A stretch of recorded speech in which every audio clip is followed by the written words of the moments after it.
A tutaj widzicie, w Alicante biały miś wygląda trochę lepiej niż na Półkach Zakopiańskich. I nie krzyczy do mnie, że chce ode mnie hajs, że go sfilmowałem. O, co za widok. Patrzcie, co tu się dzieje. Forteca jest spektakularna. Potem pokażę tą wieżyczkę od dołu, jak spektakularnie jest wywieszona poza nawis skalny. Zresztą podobnie jak jej koleżanka tutaj na dole. Tutaj mamy dwóch kolejnych naparzających się gości w złomowych, takich przyrdzewiałych trochę zbrojach, no ale to są takie akcenty scenograficzne. To jest takie jak gdyby Rio de Janeiro.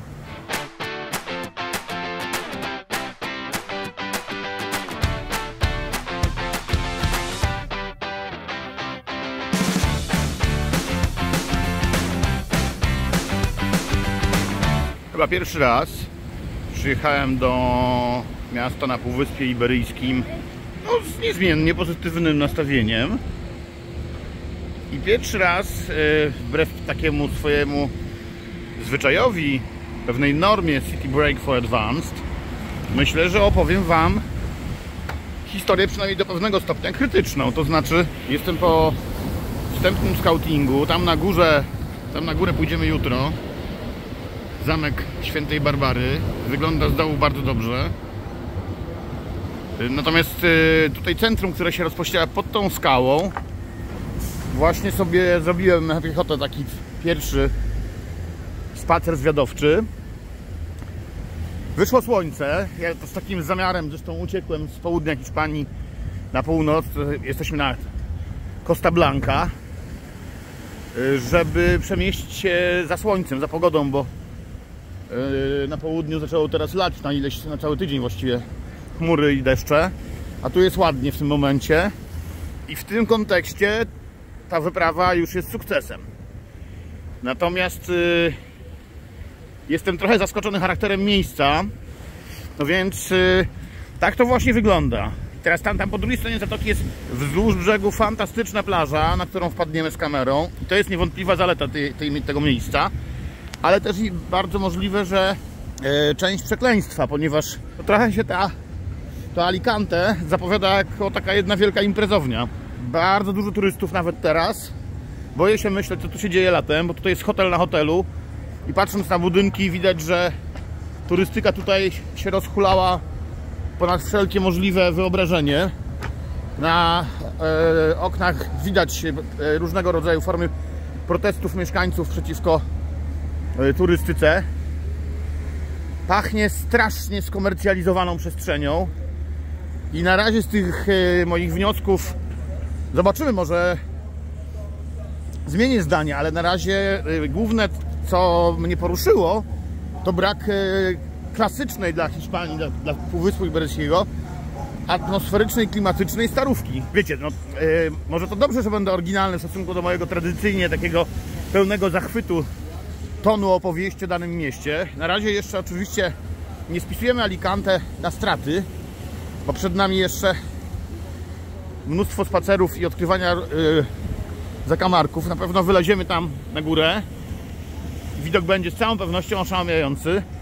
Poza tym prawdopodobnie mamy do czynienia z takim odkryciem city breakowym, że no po prostu istnieją miasta dla ludzi, którzy kochają przede wszystkim plaże, bo wydaje mi się, że w Alicante chodzi właśnie przede wszystkim o plażę. Natomiast no, przejdziemy przez kilka najbardziej topowych hitów tego miasta. Po jednym z nich w tej chwili maszerujemy. To jest molo długie na 500 metrów, które jest oczywiście fajnym pomysłem na spacer. Jest bezpłatne. I myślę, że ten taki akcent krytyczny na dzień dobry jest otwarciem, które no zobaczymy, do czego nas doprowadzi. Po wstępnym takim zastanowieniu się, pierwsze co przychodzi mi do głowy, to nazwanie tego miejsca, szukając jakiejś analogii, to ja bym powiedział, że to jest takie jak gdyby Rio de Janeiro. Ciągnie się bardzo wzdłuż wybrzeża. Fajną robotę robią te skały oczywiście, wpychające to miasto do morza. Tutaj widzimy taką najbardziej w centrum położoną plażę. I ona będzie na pewno jedną z największych atrakcji tego miejsca. Tam po drugiej stronie zatoki te plaże się stają przepastne, monstrualne, niebotyczne. Może niebotyczne to złe słowo. bardzo rozległe, szerokie, z bardzo ładnym piaskiem, takim przypominającym nas bałtycki. Natomiast to jest, słuchajcie, Rio de Janeiro. Wieżowce przy plaży, bardzo turystycznie. Nie wiem, czy zaletą będzie też fakt, że okropnie dużo Polaków, ale już z tych słów, z doboru słów można wysnuć wniosek, że niekoniecznie jest to świetne. Jakby no Polacy są na każdym kroku, widać, że jest mnóstwo połączeń lotniczych i ja nie żebym miał coś do rodaków, tylko coś mi tu nie pasuje, jest jakaś zaburzona proporcja. Po prostu chyba nigdy nie byłem w takim dużym mieście, w którym właśnie czuję się trochę jak we Władysławowie w lipcu. Chociaż tutaj jeszcze nie ma tłumów, nie?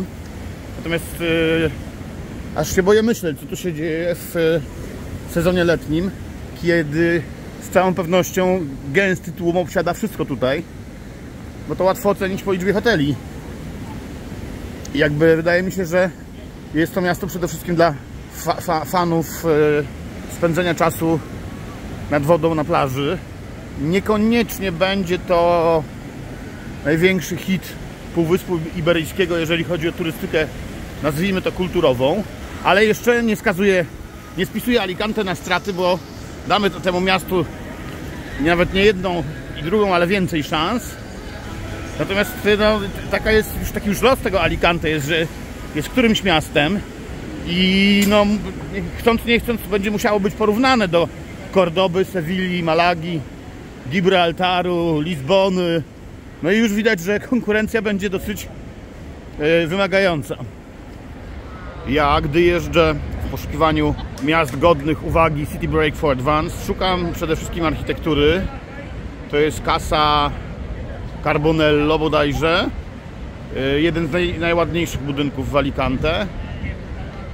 I wydaje mi się, że spełnia wysokie normy oczekiwań.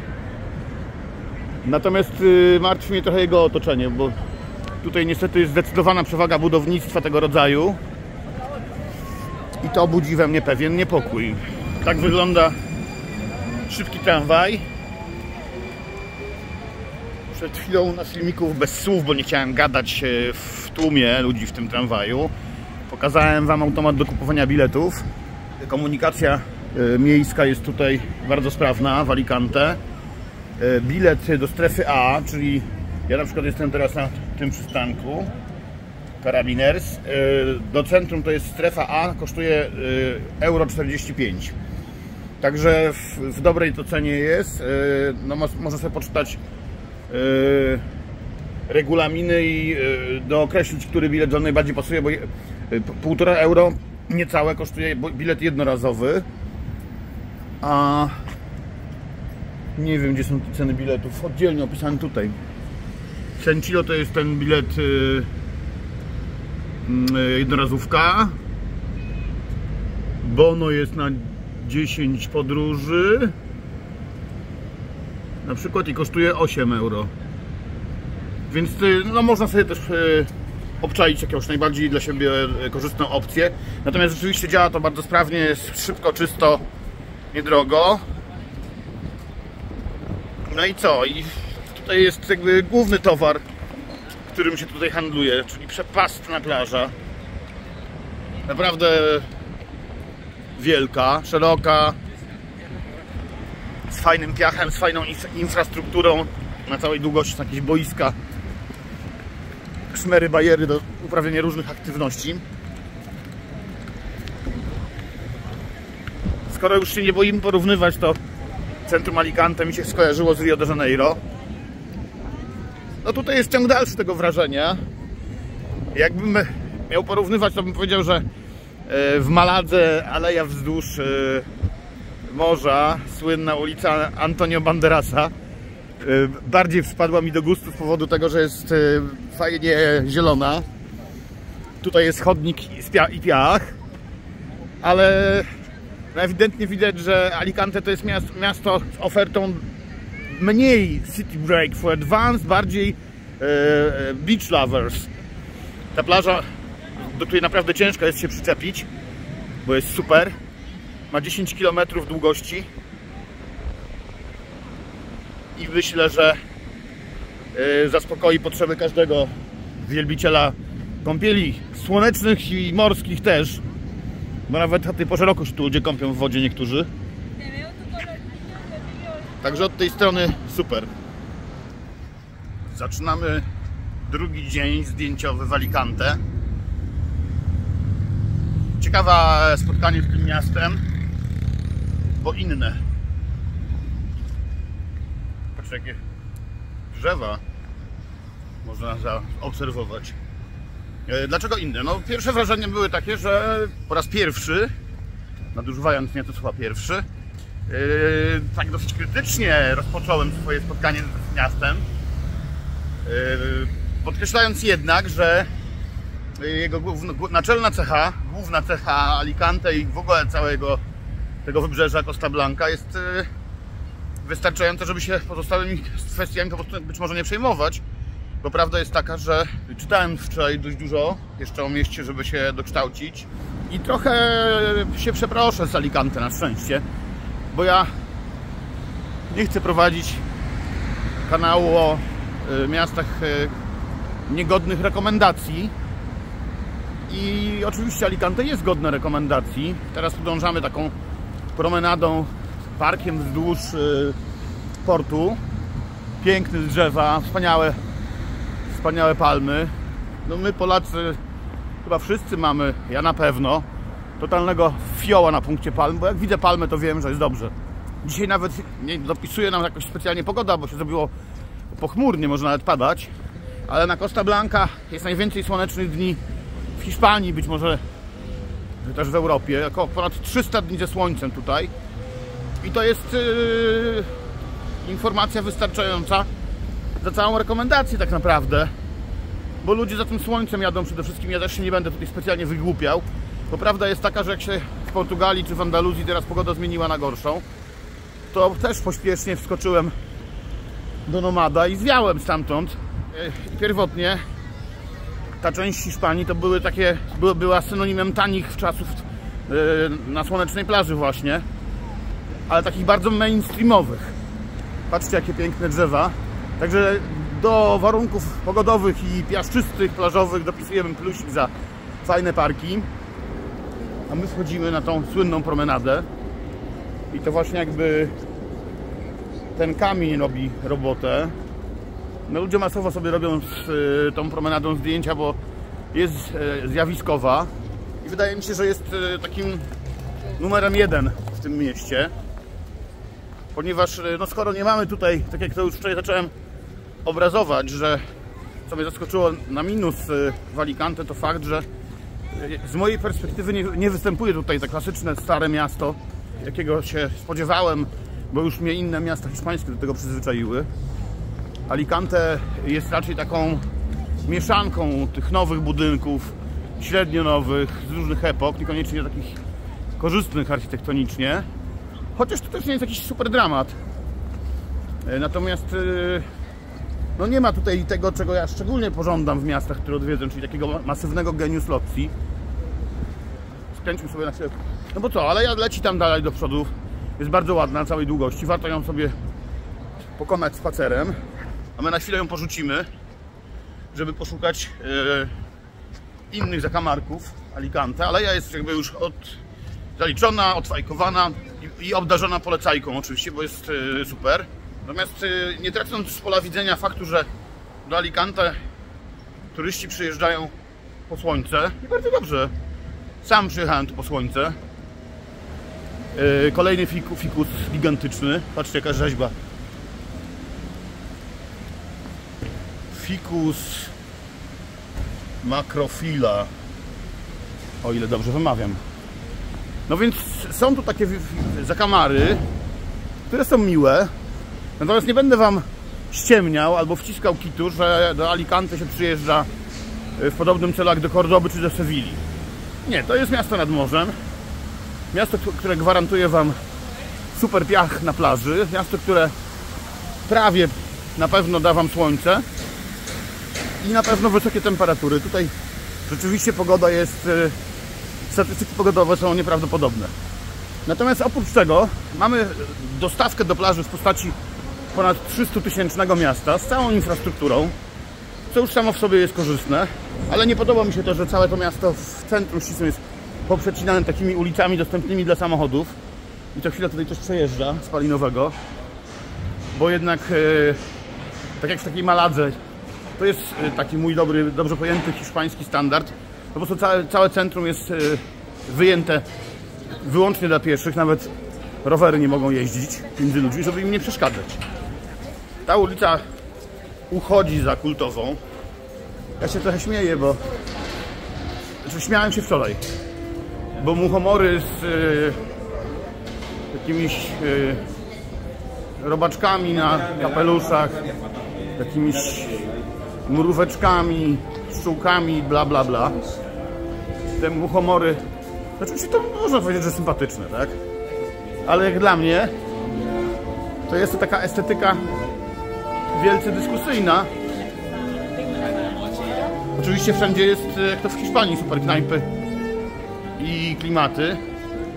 To jakby ta ulica sama w sobie, no to jest fajny deptak. Jak wspomniałem, przypomina mi nieco Kadyks. Sugeruje również wiek zabudowy, niezbyt sędziwej. Nie wiem dokładnie, jak się z tym miastem obchodziły kolejne konflikty zbrojne i tak dalej, ale generalnie na super stare nie wygląda w swojej tak en masse, czyli tam w tej przewadze, którą możemy zaobserwować. No i co? Ulica Muchomorów uchodzi za kultową. Na pewno ogromnie podoba się dzieciom, jak widać. I dla nich była wymyślana częściowo. I za to oczywiście można ją tylko i wyłącznie pochwalić. Trochę to przypomina Pink Street w Lizbonie, tylko że Pink Street w Lizbonie to jest design i przeznaczenie takie wykombinowane dla dorosłych w kontekście nocnego życia, knajp i tak dalej, a tu mamy taki plac zabaw.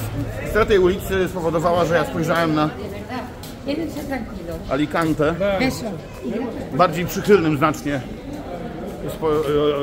okiem wczoraj wieczorem, ponieważ to jest taka smutna historia, ponieważ te muchomory, słuchajcie, opowiadają historię ulicy, która kilkanaście lat temu raptem była w dramatycznym stanie ponoć. Tutaj było bardzo źle, brudno, brzydko pachniało, była wysoka przestępczość. W całym tym nazwijmy to centrum. No ponure klimaty, trochę mi to przypomina jakiś taki Lublin sprzed 25 lat, czy krakowski Kazimierz na początku lat 90. Coś takiego to było. No i w tamtych czasach rząd, który próbował jakoś się ogarnąć, zająć się tym Alicante, rozpoczął inicjatywy, które moglibyśmy nazwać rewitalizacją. Za tym poszły kolejne różne inwestycje i dzisiaj Alicante w niczym nie przypomina już chyba takiego miasta oprychów, w którym można z zawinkla zostać zaskoczonym przez jakiegoś rzeźmieszka, który krzyczy po hiszpańsku: kup pan cegłę. Kto nie wie, o co chodzi, to odsyłam do kultowego czarno-białego filmu Ewa chce spać, jest na YouTubie. Tutaj kolejny fajny taki rewir. Znaczy, może nie ma takiego typowego rynku pierwszoligowego, ale są place, są zakamary. My zmierzamy zresztą w kierunku, o tam już z tyłu ulicy się wznosi ta skała, do której będziemy się za chwilę udawać z pielgrzymką, która jest pewnie jednym z głównych punktów interesujących tutaj ludzi, którzy przybywają do Alicante, bo tam bardzo w widowiskowy sposób wznosi się na szczycie stara forteca. Co za zapach? Bo oczywiście pachnie kadzidłem, mirrą i kadzidłem. Byłem wczoraj w innym kościele w środku. Trwała msza. Ku mojemu zaskoczeniu kościół pełen ludzi. Mnóstwo było energii w publiczności, a i prowadzący dawali radę tak po latynosku, co było dla mnie zaskoczeniem, bo wcześniej dużo się nasłuchałem o tym, jak to kościół w tym mieście dogorywa, czy w tym kraju. Ale jakby nie wszędzie, jak widać. O, co za widok. Patrz, co tu się dzieje.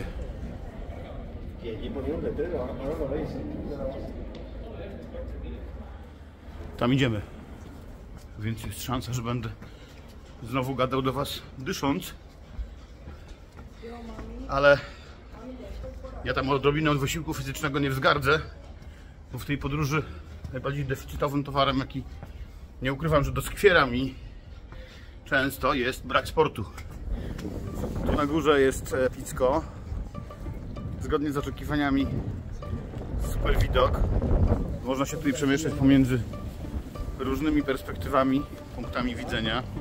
Miasto całe jak na dłoni. Super widok. Nawet słońce się zaczęło trochę przebijać do nas, więc trochę lepsze światło będzie.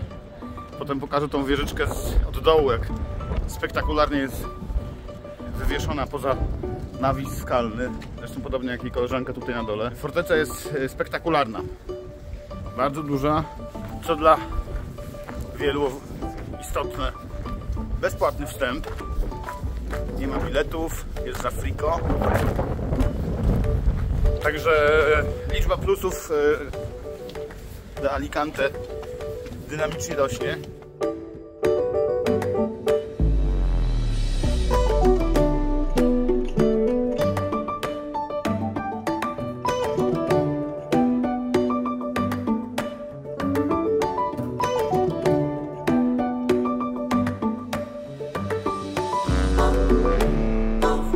Z całą pewnością w pierwotnym oryginale wyglądało to zupełnie inaczej, bo to miejsce jest niezmiernie stare. Otóż tu zresztą widać, jak taka skała była oczywiście zagospodarowywana przez kolejne kultury, no bo położona strategicznie,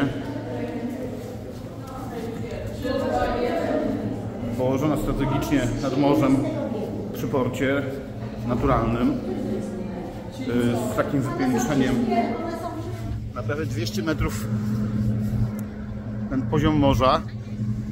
To po prostu absolutnie idealne warunki, żeby zbudować taką fortecę, która trzymała w czasach artyleryjskich pod ogniem armat całe otoczenie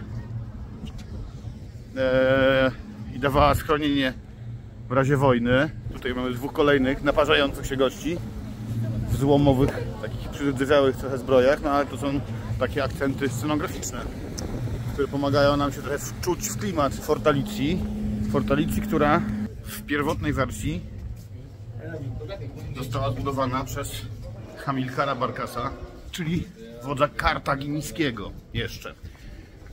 Kartagina to są, wiecie, stare czasy, III wiek przed naszą erą, także to jest starożytna bardzo forteca. O, przyleciał do nas kumpel.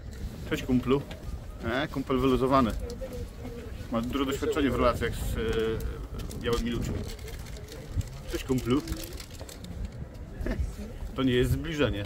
Forteca mocno nadrabia brakujące mi na dole tam w mieście braki w zakresie geniusz loci wyczuwalnego, bo to niestety wraz z wymianą architektury z oryginalnej na późniejszą to mocno na tym tkanka miejska cierpi. Natomiast tutaj czuć, że pod murami średniowiecznymi są jeszcze starsze. Niektóre z nich wyłażą na wierzch. Tutaj geniusz loci jak najbardziej się ma dobrze, trzyma mocno. Więc forteca kartagińska, Hamilkar Barkas, który zasłynął nie tylko tym, że zbudował tutaj takie zamczysko, twierdzę, ale zasłynął przede wszystkim jako ojciec najsłynniejszego z wodzów Kartaginy, czyli Hannibala, człowieka, który rzucił na kolana Imperium Rzymskie, nie mylmy tylko oczywiście ówczesnej republiki z cesarstwem. Natomiast był to szczególnie ważny epizod w historii naszej cywilizacji, bo Fenicjanie, którzy byli przodkami Kartagińczyków, zainicjowali to, co najbardziej istotne w naszej cywilizacji do dzisiaj. Wymyślili handel, wymyślili pieniądz. No kto wie, co by było, gdyby Rzym wtedy przegrał, a Kartagina wygrała. Bylibyśmy jeszcze bliżej powiązani z tą cywilizacją. Natomiast finalnie, jak wiemy, Kartagina przegrała, została zaorana. Rzymianie również tutaj wkroczyli. No i potem, jak to na Półwyspie Iberyjskim, miasto i twierdze przechodziły z rąk do rąk. W czasie rekonkwisty udało się chrześcijanom odbić z rąk późniejszych Maurów, późniejszych w stosunku do Kartagińczyków, Rzymian i Wizygotów. To mam na myśli, żeby było po kolei. No i o Maurach może też warto tutaj parę słów, ponieważ co prawda w Alicante ślady po nich nie są takie rzucające się w oczy na maksa, ale to jak chcecie tego zaznać, to zapraszam do Granady i do Sewilli. Tam Alcazaba wprowadzi was w atmosferę. Jest ich oczywiście więcej na całym Półwyspie Iberyjskim. I w niektórych z nich ten mauretański klimat zachował się dosłownie w skali 1:1. Jest wspaniały. Natomiast warto sobie uświadomić, jakie to dziedzictwo jest, ponieważ ja nie umiałem sobie do końca odpowiedzieć, dlaczego tak mnie jara w tym roku Półwysep Iberyjski, że ja sobie nie wyobrażam w Europie w tym momencie dla mnie bardziej ekscytującej destynacji. No otóż po kilku miesiącach pobytu tutaj już wiem, że przesądza o tym jego egzotyka. To znaczy egzotyka nie tyle wynikająca z tego, że się jaram palmami, tylko egzotyka kulturowa wynikająca z faktu, którego do końca sobie nie uświadomiałem, jak potężny wkład w kulturę tego półwyspu mieli Maurowie właśnie i kultura islamska, która nie miała wiele wspólnego ze współczesną. To były bardzo inne czasy. Przygoda mauretańska z Półwyspem Iberyjskim zaczęła się w VII wieku naszej ery i trwała przez ponad 700 lat. Oni tu byli dłużej niż chrześcijanie tu są. Do tego sobie jeszcze powinniśmy uświadomić, że kultura mauretańska, zwłaszcza w tym szczytowym okresie, o którym gadaliśmy sporo w Kordobie, była znacznie potężniejszą cywilizacją niż to, co się udało później osiągnąć w Europie chrześcijanom. I no myślę, że pełen szacun dla mauretańskich klimatów, architektury, nauki, kultury. Fajnie, że i to właśnie te akcenty arabskie, islamskie, one powodują, że ja się tutaj czuję ekscytująco egzotycznie, a jednocześnie jak u siebie w domu. Za mną jeden z bardziej fotogenicznych zakamarków, Alicante. Natomiast nie dla tych fotogeniczności tutaj przywiodłem Was z kamerą, ale chciałem pokazać coś innego. Otóż tu mamy dowody na ten antyturystyczny ruch społeczny. Chcemy spać, tu jest napisane. A tutaj przeciwko sprzedaży mieszkań, czy też wynajmowania mieszkań w celach turystycznych, krótkoterminowych. Teraz tak idziemy spontanicznie, zobaczymy na co wdepniemy. Natomiast będę powoli się zwijał z Alicante i czas jakby podsumować również patriotyzm hiszpański, też godny odnotowania, dużo flag, które pokazują, że Hiszpanie są dumni ze swojego kraju. I tak jak już zacząłem mówić, analizując charakter narodowy Hiszpanów, na pewno mogę potwierdzić, że Hiszpanie rzeczywiście nie mają za bardzo kompleksów. To jest zbudowane na zasięgu języka hiszpańskiego na świecie, w przeciwieństwie do Portugalczyków, nieodczutym do końca upadku imperium. No bo ono tak naprawdę rzeczywiście trwa. Bo jak spojrzycie na to, kto robi interesy w Argentynie, Meksyku, Kostaryce, Panamie, Chile, wszędzie tam są hiszpańskie firmy, hiszpańskie banki, hiszpańskie firmy ubezpieczeniowe. Więc w pewnym sensie, takim praktycznym, imperium ma się świetnie. No i teraz pozbawieni kompleksu Hiszpanie, którzy się opornie uczą języka angielskiego, bo mają własny hiszpańskojęzyczny faktycznie wszechświat. Trochę coś takiego, co się marzyło Francuzom. Natomiast Francuzami będziemy się zajmowali we Francji, bo teraz jesteśmy w Hiszpanii i będziemy mówili po hiszpańsku. Claro? O! Bo ja biegle mówię po hiszpańsku. Już teraz po kilku miesiącach biegle mówię po hiszpańsku za pomocą 4 słów. Mówię ze świetnym akcentem. Claro, hola, gracias. Oraz oczywiście najważniejsze zdanie una cerveza por favor. No więc co do języka, no gdybym tutaj mieszkał, to bym się go błyskawicznie chciał nauczyć, bo jest to język, który łatwo wchodzi, łatwo się wymawia. O, ładnie. Także widzicie, architektura jest miejscami super, taka jak to, jak nas do tego Hiszpania przyzwyczaiła w wielu miejscach. A tu byliśmy. Rozpoznaję miejsce. Bo to jest to... A nie, to jest właśnie konkatedra, której szukałem wtedy. Są dosyć do siebie podobne te budynki, dlatego zmyłeczka nastąpiła. Jedno 5. 3.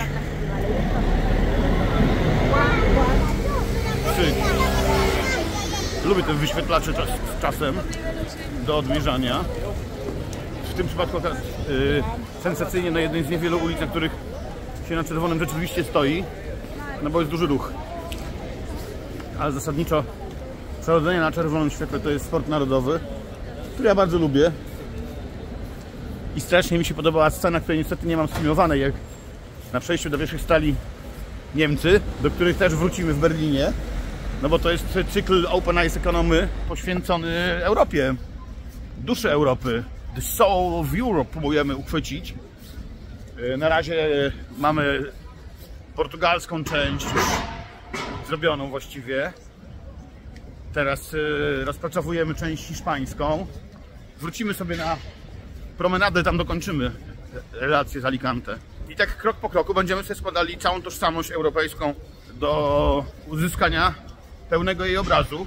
Wiedza, kim jesteśmy dziś, kim byliśmy kiedyś, powinna w sposób najsensowniejszy odpowiedzieć nam na pytanie, kim będziemy lub też kim powinniśmy być w przyszłości. Bo przyszłość Europy wcale się nie zapowiada jakoś super różowo. Mogą być oczywiście różne scenariusze. Natomiast z moich takich współczesnych już obserwacji wynika, cały czas pracuję też oczywiście na źródłach zewnętrznych, nakładam to, co widzę na żywo, na dane, przygotowując się do Open Ice Economy Summit 2024 w listopadzie tego roku i widzę, że Europa jest trochę taka, jakby się zdrzemnęła, taka siesta trwa w Europie, trochę jest maniana, to znaczy wiemy wszyscy, że Europa trochę się spóźniła na ten galop, który jest najważniejszy, jeżeli chodzi o rozwój cywilizacyjny, czyli jeżeli chodzi o high-tech, to Europa jest trochę do tyłu. Trochę nam ratuje skórę taka firma jak Airbus. Natomiast jeżeli chodzi o oprogramowanie, jeżeli chodzi o te najważniejsze strategiczne części rynku najbardziej zaawansowanych technologii, to Europa jest trochę do tyłu. Niestety i bardzo możliwe, że już nie zdąży do tego pociągu wskoczyć. A tutaj widzicie, w Alicante biały miś wygląda trochę lepiej niż na kupówkach zakopiańskich i nie krzyczy do mnie, że chce ode mnie hajs, że go sfilmowałem. No i ten miś jest też częścią jakiejś opowieści estetycznej o tym mieście, ponieważ tak jak grzyby na ulicy Grzybowej, która się nazywa San Francisco, tak naprawdę, no mogą budzić pewne wątpliwości natury estetycznej z perspektywy przestrzeni publicznej, co powinno być. Tu jest wielka architektura, a obok ktoś stawia muchomory, nie? To tutaj też jest coś takiego jak Hogueras, ponieważ władze Alicante się szczycą tym, że na święta wystawiają największą na świecie szopkę bożonarodzeniową z kilkunastometrowym świętym Józefem i kilkunastometrowymi trzema królami, Kacprem, Melchiorem i Baltazarem. I to są właśnie te Hogueras, które robi jeden z miejscowych artystów. Oni tam nawet mają muzeum tych Hogueras, chciałem nawet do niego się wybrać, ale już na zdjęciach wyglądało to trochę jak wesołe miasteczko we Władysławowie. Wiecie, jak ktoś jest w Energylandii na przykład, podkrakowskiej, to może zwrócić uwagę na to, że oczywiście świetne te rollercoastery, ale estetyka, no o gustach się nie dyskutuje.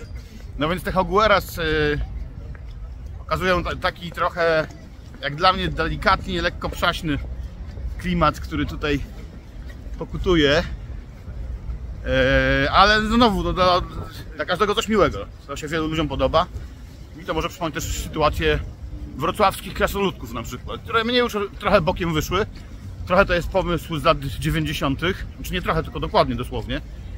No i jakby oczekiwałbym od ambitnego miasta jakichś nowych inicjatyw na miarę naszych czasów. No ale Alicante jakieś te swoje tradycje ma.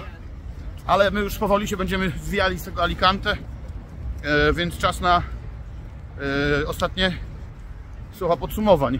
Więc moda na Costa Blanca, ja mogę to z całą rozciągłością, pewnością, bo przejechałem tutaj już mnóstwo kilometrów w tej okolicy, jest słuszna.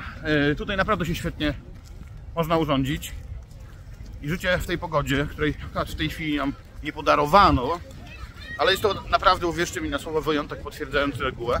To jest super koncept, zwłaszcza w sytuacji, w której ceny nieruchomości tutaj naprawdę stały się niższe niż w Polsce. Chciałoby się tak stanąć nomadem z widokiem na wodę na obie strony, no bo przylądek, jak to przylądek, tam latarnia morska i oblane z wszystkich styl wodą, oprócz tej, co się na grzbiecie droga zmieści. Ale niestety nie możemy tu spać dzisiaj, ponieważ jest prohibido. O Boże, jak oni tutaj nie przepadają za samobieżnymi mobilnymi domami. Misiek, Misiek! Misiek, wyobraź sobie, że oni nas tu nie chcą. Misiek, wyobraź sobie, że oni nas stąd chcą wyrzucić. Nie możemy tu spać. Nie możemy tu nocować, Misiek. A, nudzisz, stary.